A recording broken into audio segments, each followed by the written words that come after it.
আসসালামু আলাইকুম। আবার এসে চলে এলাম পরের ভিডিও নিয়ে। পাহাড়ি রাস্তায় গাড়ি চালাতে খুব মজা লাগে, কিন্তু অনেক রিস্ক থাকে। অনেক যাত্রী নিয়ে, মনে করেন যে 95 জন যাত্রী নিয়ে আমি যখন রওনা দেই, তখন নিজের ভিতরে একটা ভয় লাগে। দেখেন চিপা চাপা রাস্তা দিয়ে কি রুম করে গাড়িটা নিয়ে যাই, আপনারা খালি দেখেন। যখন আমি যাই তখন মনে করি যে আমার সাথে অনেকগুলো লোক বা অনেকগুলো জীবন আছে, এই জন্য আমি আস্তে আস্তে ধীরে ধীরে নিয়ে যাই। আবার আছে তারপরে হচ্ছে বৃষ্টি। বৃষ্টির কারণে চাকা পিছলায়।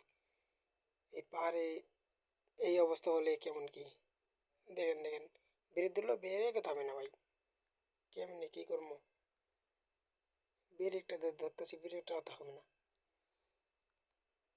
পাহাড়ের রাস্তা অনেক ভয় লাগে। হ্যাঁ ভাই, সবাই এই পাহাড়ের রাস্তা চালাতে পারে না, অনেক কঠিন একটা জিনিস।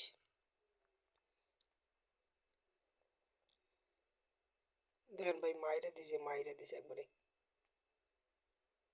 এরকম করে গাড়ি চালালে, পাহাড়ের রাস্তাতে এরকম করে গাড়ি চালালে কি কেমনে গাড়ি চালাবো বলো?